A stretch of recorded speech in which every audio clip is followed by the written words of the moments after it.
나왔습니다. 와, 산이란 산은 뭐 다 다니시지 않았을까라는 생각이 드는데, 여기는 네팔의 히말라야 그리고 프랑스의 몽블랑을 또 로케이션 촬영을 하셨는데, 뭐 이 영화를 보시면 느끼시겠지만 어느 것이 CG인지 혹은 어느 것이 실제 담아온 영상인지 아마 구분하시기 굉장히 어려울 만큼 험난 로케이션 촬영을 굉장히 많이 하셨던 걸로 저는 알고 있는데요. 뭐 요즘 워낙 컴퓨터 그래픽이든 뭐 모든 이런 기술적인 발전을 한 상황에서도 실사, 그러니까 로케이션을 더 담으려고 노력을 하셨다고 들었어요, 감독님. 이런 로케이션 촬영을 감수하셨던 이유가 있으신가요? 글쎄요, 두 가지인데요. 일단 CG가 아무리 발전한다 해도 저희가 실제로 촬영한 거와는 좀 다른 부분도 있다고 생각했고요. 저희가 혹시 모를 상황에 대비해서 촬영 중에 한 3, 4일 정도를 시간을 내서 몽블랑에 헌팅을 다녀온 적이 있습니다. 근데 그때 제가 그 헌팅을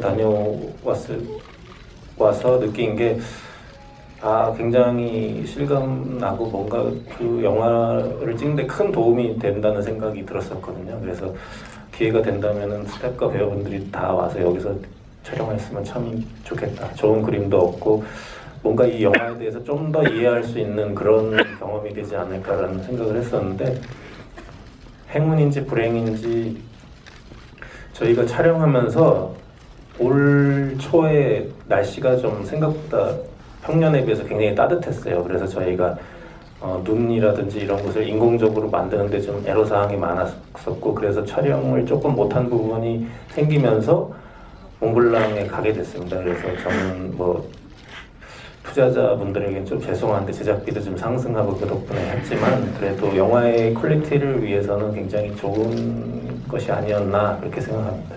근데 사실 이 뭐 눈의 질이랄까? 이런 것들도 그 얼만큼 높은 곳에 있느냐에 따라서 굉장히 다르고 그렇지 않나요? 그 설질 같은 것들의 디테일들도 굉장히 다른 방식으로 표현하셔야 됐을 것 같은데. 일단 저희가 가장 높은 곳에 갔을 때가 한 4,000m 가까이 갔었는데, 몽블랑에서요. 근데 일단 상상할 수 없는 날씨였습니다. 저는 정말로 처음 갔을 때 지금 여기를 나가라고요? 할 정도로 그런 날씨였는데, 조금 더 있다 보니까 그게 또 적응이 되더라고요. 그런데 정말로 쉽게 체험할 수 없는 그런 또 신비한 그런 것들을 많이 봤던 것 같습니다. 그래서 그런 모습을 최대한 영상으로 많이 담아보려고 했는데 어땠나 모르겠습니다. 이번에 한동민 씨에게 좀 여쭤보고 싶은 것이, 사실 이 대한민국 대표 산악인인 이 엄은길 대장님을 연기를 하셨는데, 이렇게 그분의 발자취를 따라가면서 계속적으로 질문이 스스로 들었을 것 같아요. 왜 이 사람은 이곳에 올랐고 왜 이 사람은 계속 이 일을 하고 있을까? 이런 도전을 멈추지 않았을까에 대한 질문과 답을 스스로 굉장히 많이 묻기도 하고 또 얻기도 하셨지 않았을까라는 생각 들거든요. 그 답을 물었죠. 항상 궁금했죠. 여러분들도 아마 궁금하실 거예요. 그 위험한데 그 힘든 데를 왜 올라가냐. 저도 그렇게 물었어요. 우리 같이 했던 김미곤 대장한테, 아니 그 힘든 걸 뭐하러 올라가가지고 그렇게 그냥 지금은 너무 친한 형 동생이 됐는데 올라갔니? 그랬더니 그 친구 답이, 형은 배우 왜 하세요? 라고 하는 거예요. 그 말에 제가 딱히 할 말이 너무 없었어요. 그러니까 그냥 좋아서 하는 거거든요. 저도요. 배우라는 직업을 너무너무 좋으니까, 사랑하니까 하는 거죠. 그분들도 마찬가지로 그 힘든 산을 왜 올라가? 그냥 좋아서 하는 거예요. 딱히 어떤 그게 있는 게 아니었던 거죠. 우문현답인 거죠, 따지고 보면. 그래서 그 얘기를 들은 다음에 더 이상 그 질문을 하지 않았었어요. 그리고 또 하나, 엄 대장님이 이렇게 8,000m를 가서 이렇게 이런 일을 한다. 전 세계 산악인들, 전 세계 산악계에서는 단 한 번도 있을 수 없는 일이거든요. 왜냐하면 거기 올라가면은 100% 그러니까 죽느냐 사느냐가 바로 앞에 직면에 있어요. 죽음이 바로 직면에 있기 때문에 남을 어떤 그 죽음을 가지고 내려온다는 건 있을 수 없는 일이 상황이거든요. 왜냐면 8,750m는 거의 조금만 자기가 잘못하면 바로 동상이면 그 죽음으로 바로 갈 수 있는 거기 때문에. 근데 우리나라 사람, 한국 사람이니까 가는 거예요. 그 참 대단한 민족인 것 같아요. 그쵸. 네. 네. 근데 이 모든 이 사람들은 다 정상을 보고 가잖아요. 정상을 보고, 즉 정상을. 근데 이 힘원 원정대는 단 한 번도 정상을 보지 않죠. 그 사람을 보죠. 그 사람을 보고, 그러니까 기본적으로 가는 발걸음 자체가 스타트가 틀린 거죠. 그러니까 그런 어떤 차이가 분명히 있는 것 같아요. 그래서 제가 이 얘기를 가지고 관객들하고 같이 소통할 수 있겠다라는 게 확신이 섰었죠. 네. 사실 뭐 어몽길 대장님에게 궁금한 게 있다면 황정민 씨는 물을 수 있는 사람이 있잖아요. 근데 정우 씨가 연기하셨던 이 박문택 대원 같은 경우는 뭐가 궁금해도 물을 수가 없었을 것 같은 답답함이 있지 않았을까라는 생각도 들거든요.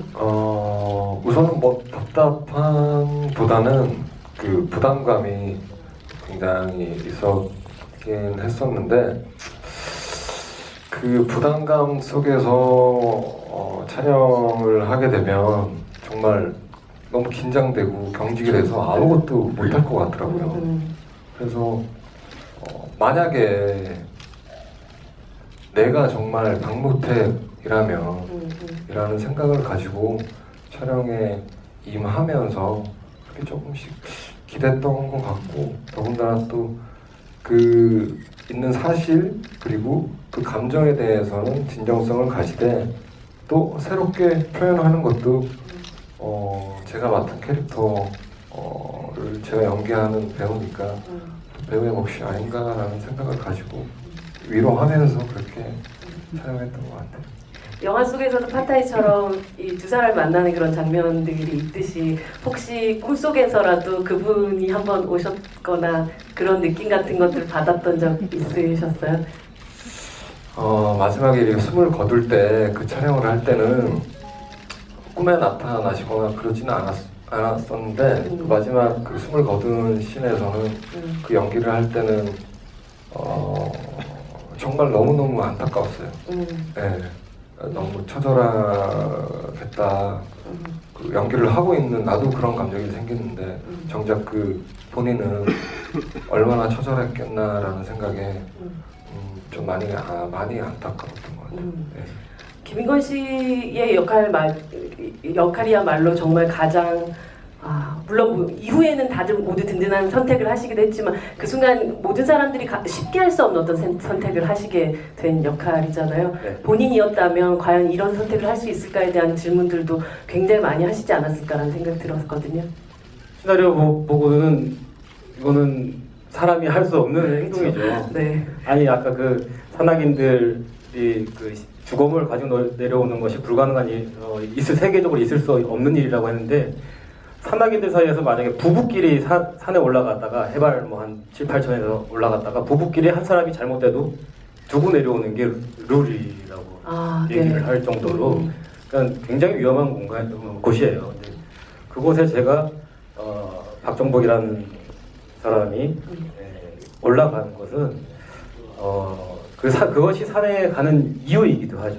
네. 그러니까 안자일렌이라고 해서 정호 씨랑 저랑 이렇게 크레바스 찍으면서 우리 죽을지도 모른다 그러면서 네. 로프 이렇게 연결해가지고 만약에 이게 눈이 꺼지면 너 여기 매달려 이러면서 막 찍은 그런 것도 있는데 그런 걸 하면서 느껴졌던 게 그 끈 하나에 이 생명이 공동 의식이라고 해야 되나요? 그렇죠. 네. 공동 생명체 같은 느낌? 네, 네. 그런 느낌이 운명 공동체 운명 공동체? 생사 공동체? 생사 공동체. 네, 좀 더 처절하게. 생사 공동체가 돼버리는 그런 느낌이 올 때가 있었어요. 아마 그분께서도 이 안자일렌이 계속 무택이라 걸려 있었기 때문에 그것을 향해서 다시 그 끈을 잡고 올라가지 않았나 이런 생각이 들어요. 멋진 대답입니다. 네, 이제 스틸 토크는 여기서 마무리 짓고요.